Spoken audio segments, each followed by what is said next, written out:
Hi, not you. I'm Asherah Rose. Today is the 27th of March 2025, and I am in the beautiful country of Ghana, which is so crazy because literally this time last year I was in a mental health hospital on a psychiatric ward.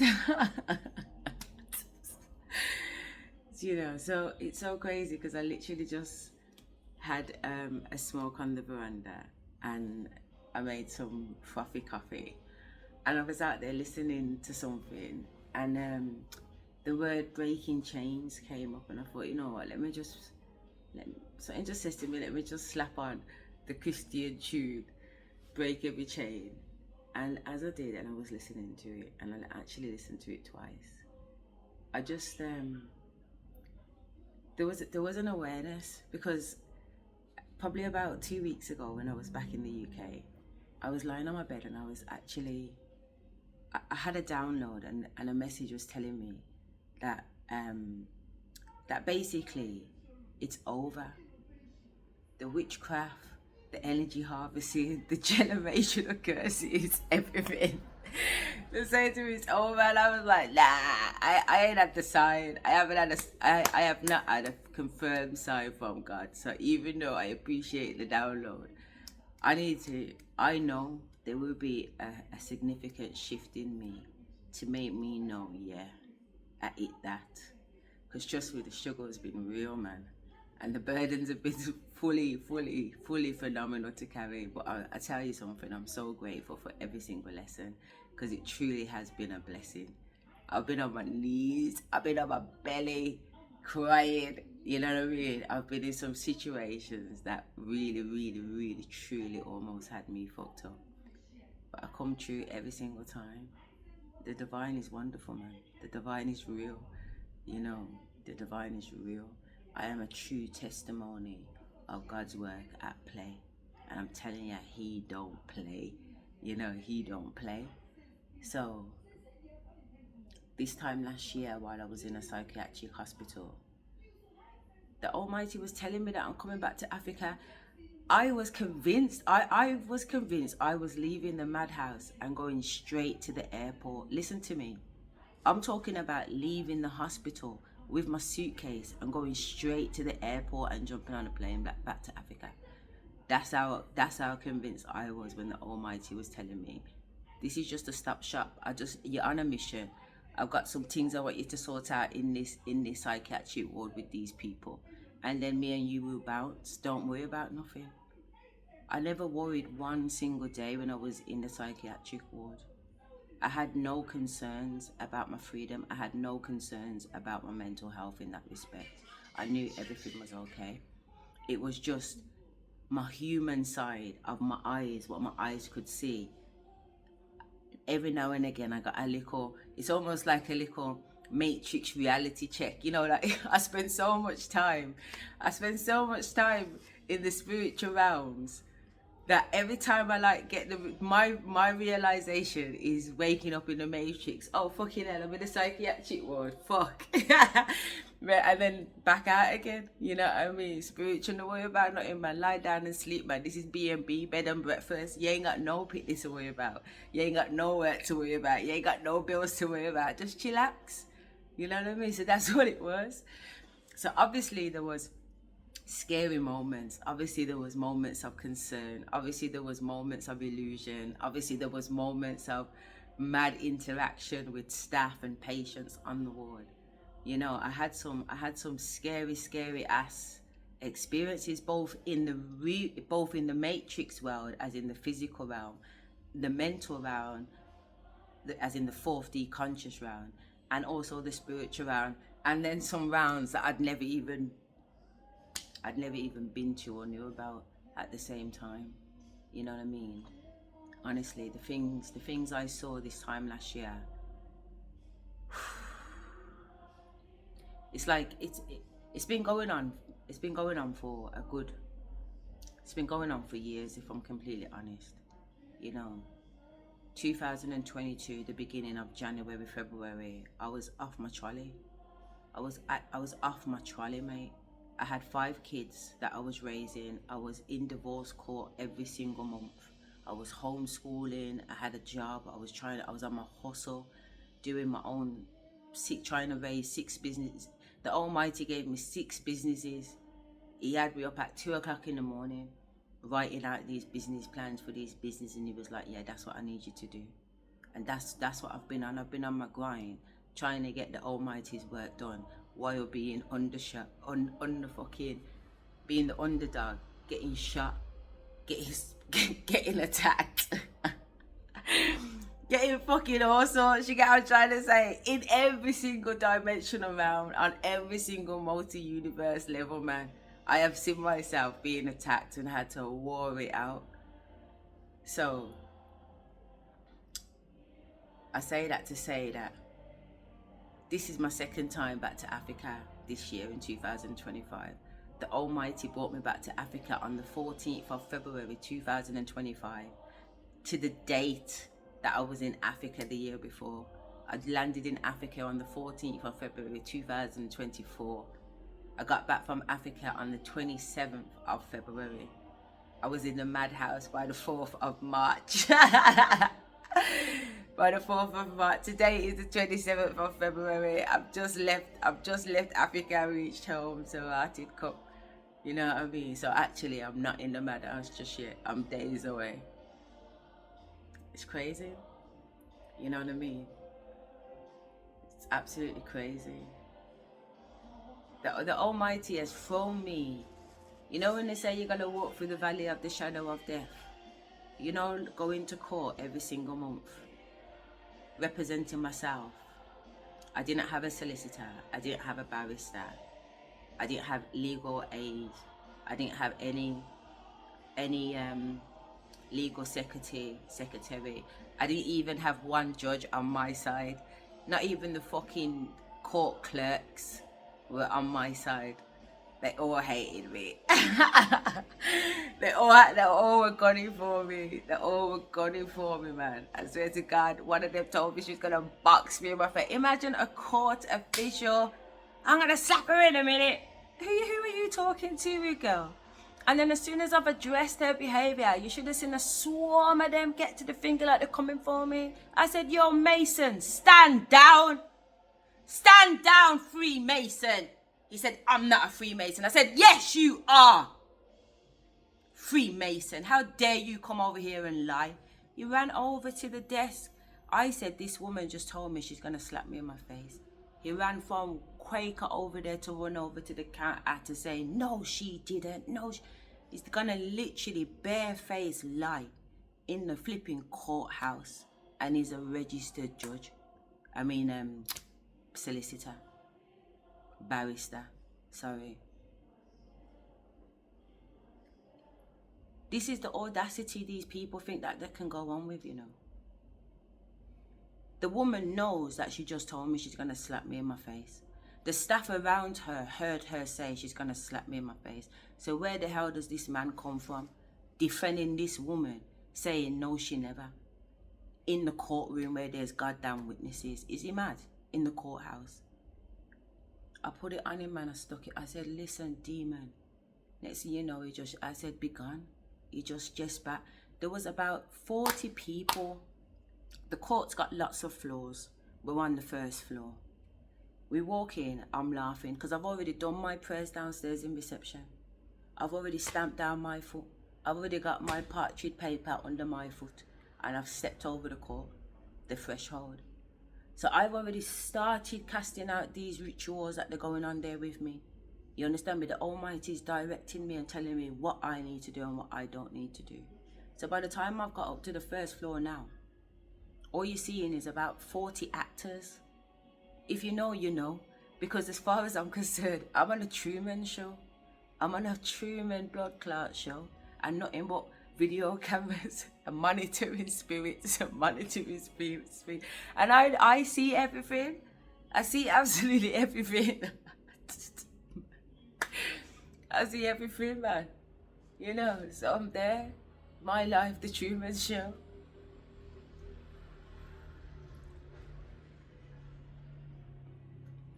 So I'm going through this court stuff. Let me just bring it back down to where I am in Africa. This time last year, this is not where I was mentally. I was fine, don't get me wrong, because I just left Africa, and then the kids came back, and then, like I said, by the 4th of March, I was on a psychiatric ward. That week between coming back from Africa and me being on a psychiatric ward was next level. Next level. I've always been spiritual. I was born clairvoyant, clear audio, clear sentient, a medium, whatever. You know what I mean? Standard. Nothing about it. I've always been telepathic. I've always been psychic. Them things have always been standard. I've always been a high priestess. In truth, I always have been my whole life. But starting from when the Almighty said enough is enough, I need you out this marriage. It nearly killed me. It nearly killed me to leave my marriage, man. The Almighty had me leaving my marriage before 2016. By 2016, I left. I literally signed myself up to a homeless agency and told them that I need a yard for me and my kids, man. I need to get away from my husband. And I was 8 months pregnant at the time. What am I doing trying to move out at 8 months pregnant with 4 of the kids? And my Almighty was like, yo. And I was scared. I was like, Almighty, how am I gonna manage? How am I gonna manage? You're telling me to leave with nothing and just take myself. Start from ground zero. Look at what I've done. Look how hard I've worked to achieve what I've achieved. I've been on my grind. I've got degrees, masters, PhD, property, head teacher status, like working with politicians. Like over the years, I've been grafting to accumulate all this material bullshit. And now you want me to walk away from it. What was the point? What was the purpose then? You know what I mean? And at the time, my husband, at the time it was my husband, had a heart condition. And his heart condition, it was alive. It was constantly dancing, 1 foot in the grave and 1 foot on the table. You know, his heart had failed. He was on the transplant list. There's no way a heart was going to be available because he's not a tip. He's a big, tall, overweight black man who needs a heart from a big, tall, overweight black man with the same blood type and all the rest of it. So the odds were slim, man. The odds have been slim. So then he managed to get, in 2016 now, they says that they're going to put this machine in his body to help pump his heart for him. But it will mean that he will have this mechanical wire coming out of his belly that he has to plug himself in every night to charge up and walk around with batteries every single day to power the pump that's pumping his heart, because his heart is dead. His heart is dead. If they took that machine out of him, his heart would not pump. So 2016, it got to that point where he had to have this LVAD put in. And 2016, God was telling me to leave this devil. The Almighty was like, "This, you gotta listen. We need you to bounce off from this warlock now. He's taking the piss." I didn't know fully what. I knew elements of what was going on because the Almighty kept me updated, but He never told me everything.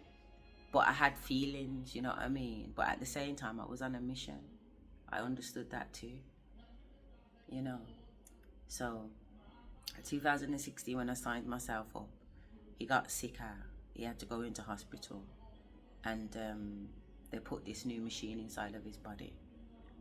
And then when they did that, he was in hospital for months after that, if you can imagine. So I was doing the school runs, the hospital runs, the washing, the cooking, the running the businesses, making sure that his businesses were ticking, making sure my businesses were ticking, and all the rest of it. And I was also obviously pregnant, heavily pregnant. His father was over from America too, so it was like having 2 husbands. He, you know, I'm cooking for him. I'm cooking for my husband. I'm sort of cooking for the kids. I'm washing for everybody. It was just crazy. It was a very, very crazy time. It was a very, very stressful time, to say the least.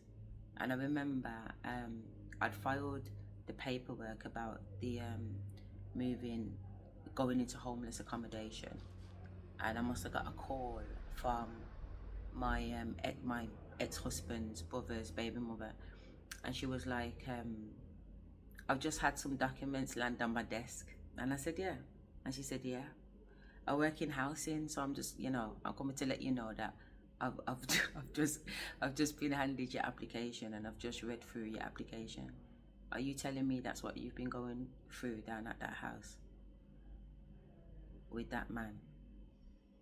And I said, yeah. And she just paused and was like, yeah. I never knew that, Ash. I never, ever, ever. I never would have imagined that. But she weren't surprised either, because she was with the brother. She's telling me she's going through the same thing. She's going through the same thing with the brother blood. Do you understand me? I'm not even trying to trauma bond or anything like that. I'm just trying to step through and get to my destination. But trust me, she was able to let me know that the apple don't fall too far from whatever tree, because she's going through the same thing as me. She said, I'm going to help you. These are the details for a good solicitor that can help with this. You need to get over there and do that. Oh my God, she was like an angel. Trust me, I really, really do appreciate you, Jackie. I really do appreciate you, because, yeah, I really, really appreciated that. You really went in for me. She got letters and just whatever, man. I really felt supported, thank you. And then I still went back to him. I still went back and stayed another blood clot how many years. A mad thing, man. Fear will do that to you. Fear will have you sitting down in madness for a long time, man. You know what I mean? Fear and ego. The ego of me not wanting to walk away what I thought that I had worked so hard to accomplish. And the fear of having the responsibility. When I walked away from the children's father, I had my first partner. I had 2 children. You know what I mean? It didn't feel, I felt I was young. I felt like, yeah, fuck that nigga. I was doing it anyway. I was at uni. I was trying to progress. Man weren't interested in nothing like that. I knew that this, there come a time when this ain't gonna work, and I was okay with that. I started bathing the children by myself, getting them ready by myself. Like, I worked on it for a good couple of years before I made that transition. So it's probably normal for me to do it the way that I did, perhaps. But I just know, like, literally 2016, me and him was supposed to done. Then the whole hospital thing happened and all the rest of it. Then he needed looking after when he come out of hospital. And I just submitted. I really did. He went in on me one day. And I swear down, it just felt like my whole chest. I felt like Iron Man in the Marvel movie when he absorbs all that energy. And that's what I felt like I did. I just felt like I just absorbed all the fucking pain and hate and hurt and whatever in the world. And I just absorbed it into myself. Fucking hell, man. That was an experience. Physically, I felt it. Spiritually, I felt it. Mentally, I felt it. I felt the shift. I felt the changes. I felt the energy surges. And I was just like, Bumbleclaw. After that, I couldn't cry. I felt no emotions for years and years and years. From 2016, right the way up until 2000 and probably 20, 21, 22, you know what I mean? 22, I couldn't cry. I had no passion. I couldn't even conjure up. You see how I'm here? And I'm like this. I couldn't even conjure up this tone. I was that, like, literally, it's like say I couldn't get up any higher than this level. My life was just on this monotone base. This is how I was living. No excitement, no passion, no desires, nothing. Mad. And even when life started to change and I started to try and get back out there, I couldn't get above it. I had nothing that I don't know. I just couldn't. I was stuck, man. I was in a rut emotionally because I just locked my emotions off. And I was like, yo, how do I turn myself back on? How do I turn myself back on? Sexually, I was not motivated. In terms of having a passion project, I wasn't motivated. Work, I wasn't motivated. Literally. And when I say, don't get me wrong, you know, I'm still moving forward because in my head, I know where I'm going. I know the direction the Almighty is taking me. So I'm stepping forward. But there weren't no inner passion. There weren't no desire for it. I'd lost all sense and feelings. I'd sit there trying to cry, trying to feel sorry for myself because my situation was treacherous. And even when I sat there thinking about all the things, I still couldn't muster a tear for myself. I could not muster a tear. And then as time went by, like we're getting into 21, and one little tear is coming down my face, I'm trying my hardest to push out a tear because I understand the benefits of crying. Crying is part of the healing process. You know, without crying, we don't release, man. It's not just about the water. It's not just about toxins and salts. It's about the energy that we collect within that water, because our water is emotion. You know, if you look at the tarot deck, water, or just generally the element of water represents emotions. So our water in our body carries our emotions, which are our tears. So when I cry, I should say, when I cry, I feel that way. I feel like 1,000 tons are off my shoulder just from crying, you know. So to not be able to cry, it was holding on to all of that burden, all of that responsibility that this man had me under. It just had me under a web of responsibilities, a web of contracts, man. You don't even understand the levels. Spiritually, contracts, physically, Yo, this man had me weaved and wrapped up like fucking Spider-Man. It took a lot, let's just put it that way. It took a lot. It took a fucking lot, man. It really took a lot, but all day long, 10-10, man. I keep winning. And all I gotta do is just trust the process. Nothing more. And just constantly love myself. Nothing more. Trust the process and love myself. 2 key ingredients. So, by the time 2016, 17, 18, 19. So by the time 2019, the Almighty was like, nah. It's got worse. He's doing worse things. Can you imagine? You stayed and he's got worse. This has to stop, man. I was like, all right. Next thing you know, the husband that don't do nothing for me is now cooking and cleaning and going on with himself. I'm surprised. Imagine I've been with this man. I've been with this man since 2000. I met him in 2005, and I'm talking about being in 2019 now. So it's not just yesterday I've known him. He's cooked a dinner for me 3 times. Up until 2019, this man had cooked for me 3 times, and he'd cooked the same dinner 3 times. So we'd done ackee and saltfish, dumpling and potato and green banana 3 times, and those 3 times were each time I gave birth to one of his children. So the following day he cooked 1 dinner, ackee and saltfish, dumpling and green banana. I had 3 children for the man, so I got 3 dinners off the man. Okay, don't get me wrong, restaurants and everything like that, no problem. Okay, no problem. I'm not saying that we didn't go out for dinner. I'm not saying they weren't shopping in the house. I'm just saying what he cooked me. He cooked me 3 dinners. So come 2019, when I've asked him for this divorce, and he's like, what the hell? No, let's go counselling, let's work on this, I pay for the counselling session. When I come out the counselling session, my phone bibs. There's an email. The man was just upstairs crying. I don't know why my wife doesn't love me. I don't know why she doesn't want to be with me. We've got a beautiful house. We've got a beautiful family. We go on holiday 3-4 times a year. What's the matter? Man's upstairs bawling, you know. Bawling to the point where I feel uncomfortable to chat my truth. And literally the counsellor is defending me because you recognize his narcissistic fucking bullshit. Do you understand me? Trying to dominate the conversation. You know, what do you have to say, Mrs. Henry? Every time my turn to talk, he's talking, he's still trying to put his point across. She's having to say, yo, we boy, just cool. Yeah, I'm trying to say it's a session. I want to hear what everybody's got to say. I was just thinking to myself, fucking hell, she sees him, innit? Not many people see him because he's very, very, very, very good at what he does. The Almighty weren't messing about, you know. He don't put me there with no dickheads. He puts me in with ascended masters in their field. Yeah?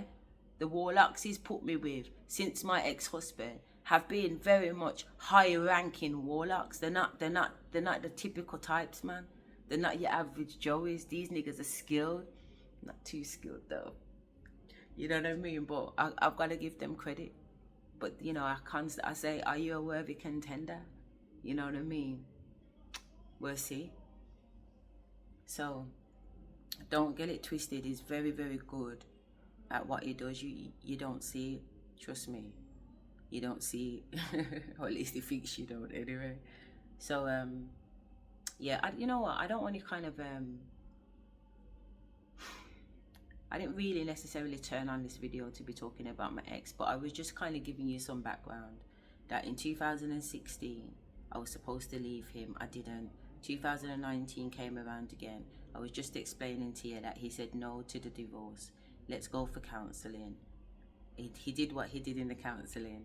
When I came out of the phone was a bing, there was a bing, and it was an email. He had served divorce papers on me. So he wanted to be in control of everything, and that's what happened. Trust me, he controlled the whole divorce. He controlled the whole divorce. Don't get it twisted.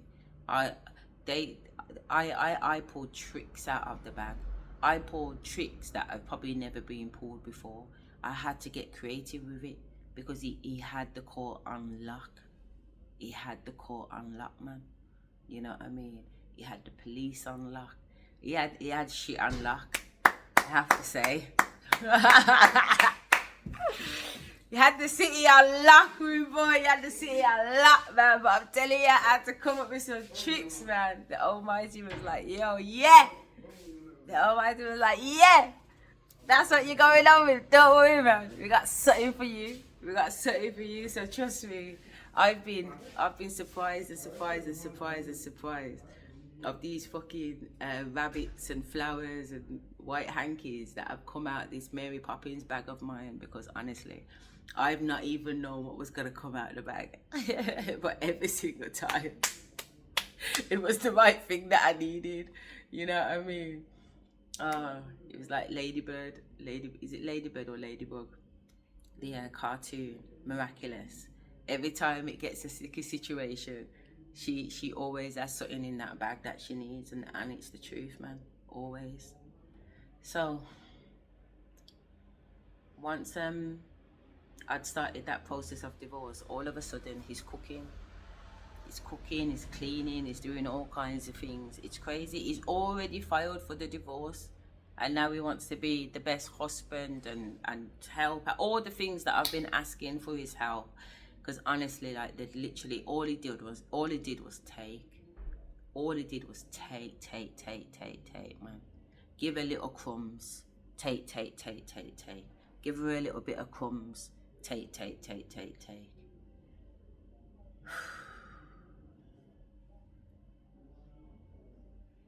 You know, so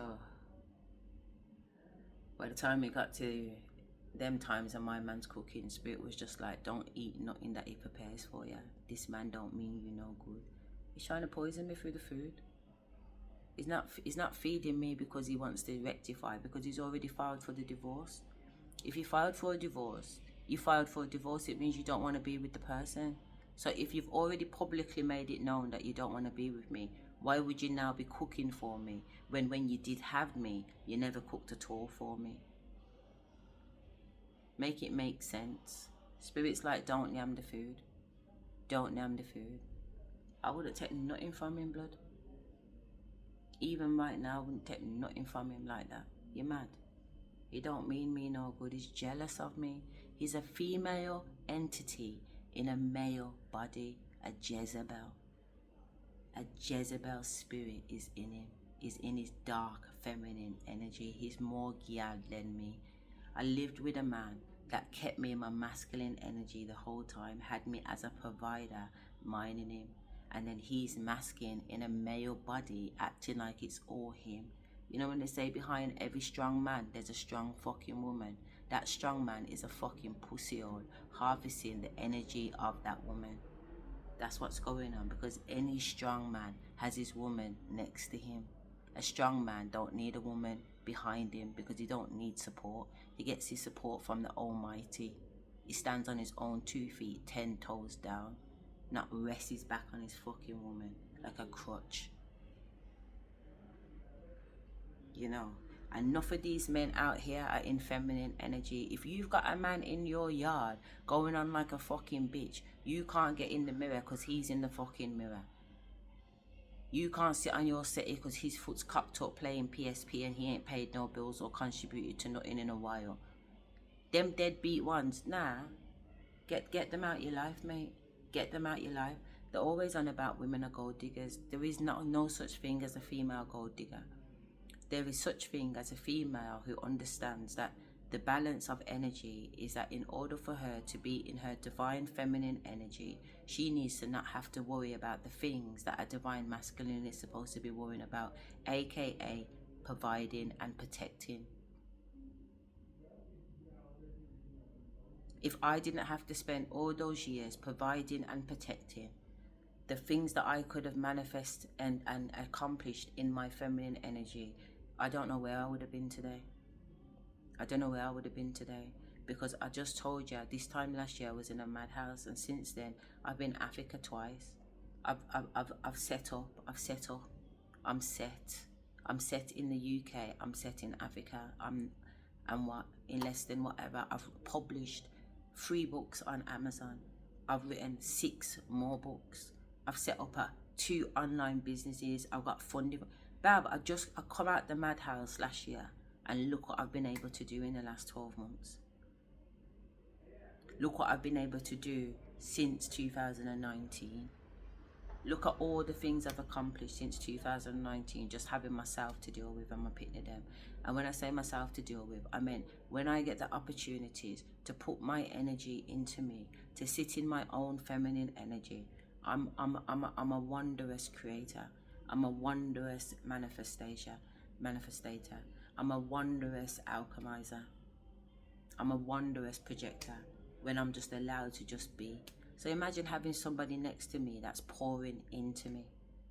You know, a woman, once her cup is overflowing, trust me, everybody gets fed anyway. There is no reason for you to be trying to take from me.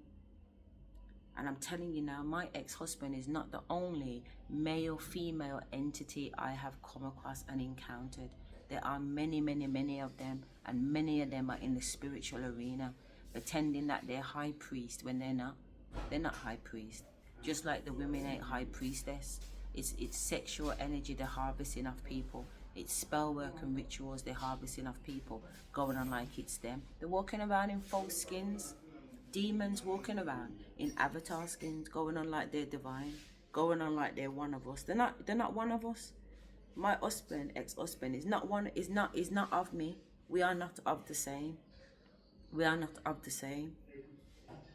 We are not of the same. We're not of the same, mate. You're made from something different compared to me. We are not of the same.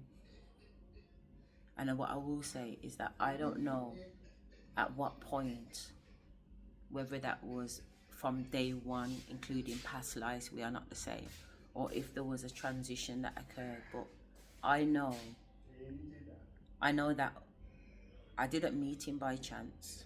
Yeah, I didn't meet him by chance. He was divinely given to me. I understand that. And you might think, why is the divine given somebody that's a demon? Because every man has a choice, you know. Every man has free will. You can go that way or you can go that way. He had a choice to make. He could have chose to go his divine pathway, but he didn't. And maybe he was never meant to. Because when I look at the relationships that I've had with him in past lives, he's still in that energy. This demonic energy that has got this man on lock has been following me for fucking lifetimes and lifetimes and lifetimes, to the point where I started to realize I can smell mutton. That's how I deal with it. So there's spiritual energy. Obviously, I can pick up energy, and energy is familiar. But when I'm explaining that to my children, they don't understand, because they don't know what a feeling might feel like to me, because it's a feeling. It's very individual. It's very unique. However, when it comes to smells, we all know what mutton smells like in my household, because when I cook mutton, the kids will come from upstairs, downstairs, and say, "Mum, you're cooking mutton." I'm like, "Yeah, banging." You know what I mean? If I'm cooking chicken, "Mum, you cooking chicken?" "Yeah." Good. The kids, my children know what I'm cooking from upstairs, because they can recognize the smell of a scent. Yeah. If I'm black, a Jamaican, and another Jamaican is there, and we walk past a food shop, we don't have to know each other to know whether or not the food shop smells good or not, or what might be on the menu, because these smells are embedded in our DNA. We grow up around certain cuisines that you can recognize through the scent. So if scent is a familiarity and something that is not necessarily, it can be subjective, but usually it's collective, then why not use that to explain to the children what I mean about different entities and spirits? So when I started to explain to them that I was in a meeting with someone, or a situation happened, and I smelt mutton,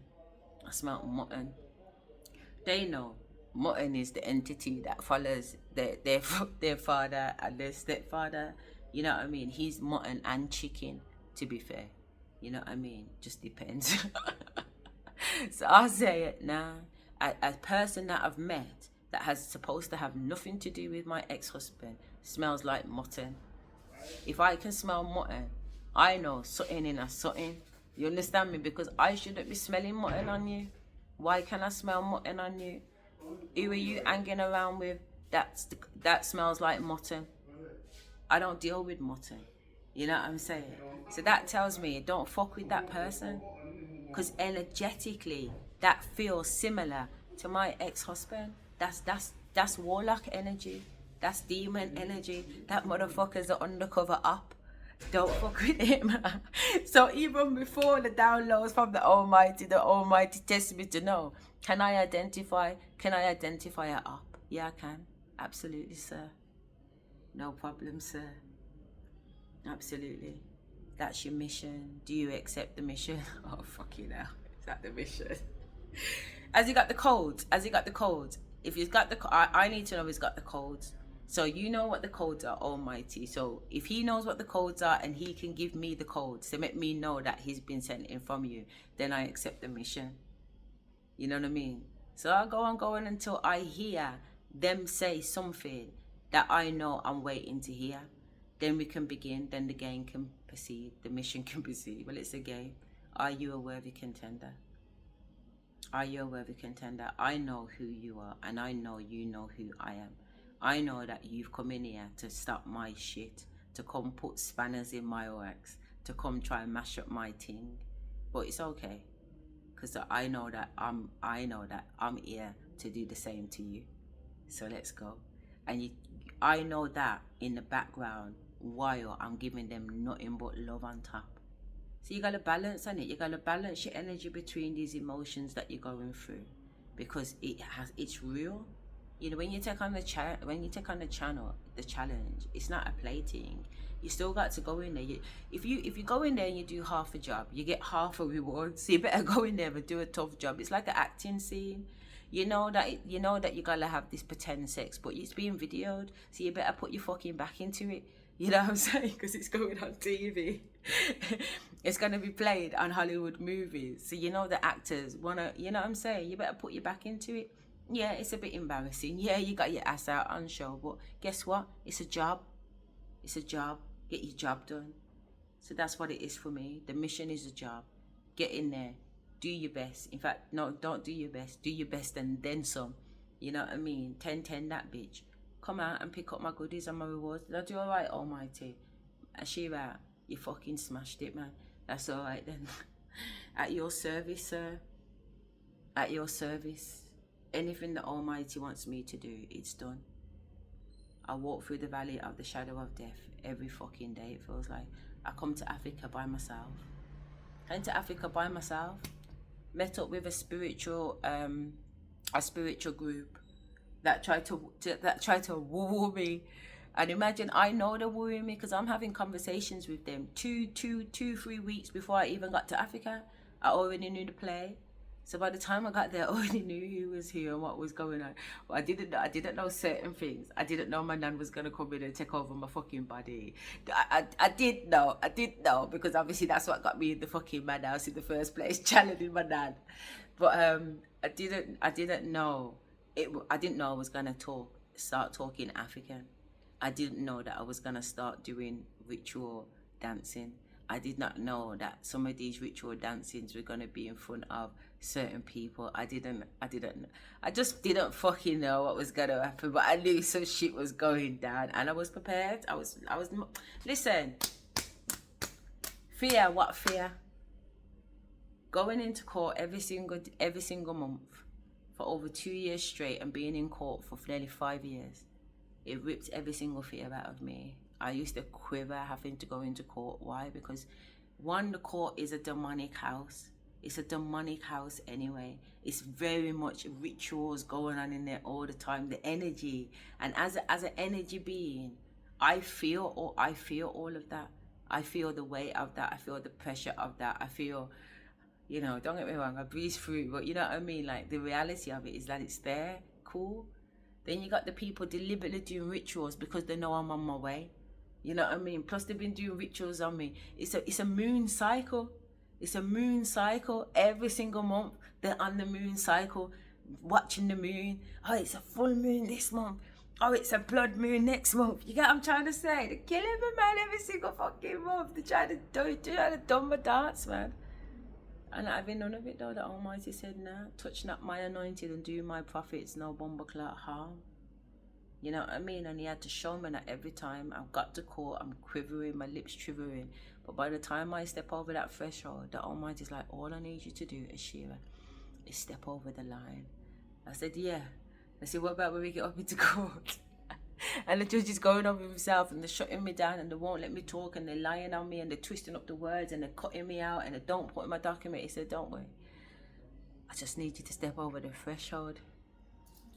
I was like, all right, I'm getting out of the taxi. Honestly, before I left the house, I used to crap myself about 4 or 5 times. Literally, when they say you can be so scared that you shit yourself, with all due respect, yeah, honestly, the anxiety and the nerves in me, every single time I had to go to court, had a physical effect on me.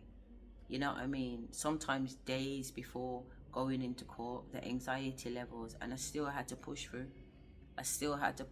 Even, through the shakes, through the anxiety. I mean, have you ever been, honestly, it's crazy. But I still did it every single time. I stepped over the threshold every single time. I took my documents into court. I didn't have a clue what I was fucking doing because I was in one court. I was managing childcare proceedings, which is a completely different legal structure to FDR, yeah, which is financial proceedings. So I'm like learning financial marital law and entitlements and legislations and regulations on this case, and then on this side I'm looking at childcare proceedings around my children, the right to me saying how I want my children to be educated. Then on another flip side, I've gone into the courts. What time is it, Sam? It's also Is it okay? 9:21. Perfect. You can wrap up. I've got to wrap up because we're on our way to a very, very little special school to do. Oh, it's so amazing! I can't wait to show you some of the videos. To meet with them and do an assessment. They're very kindly allowing me to come in and dig deep, and I'm doing like an education deep dive on them, looking at their policies and procedures and IT structures and stuff like that. The head teacher, she is amazing. I swear to, she's the founder. She's amazing, isn't it? She's so amazing. Yeah. She's got her son, all her children work there. It was her husband that set up the school in 1976. Yeah, 1976. Yeah, so I will get back on a little bit later and tell you what the outcome of that, and obviously finish my story on my on my journey. All right. Love and light. Take care.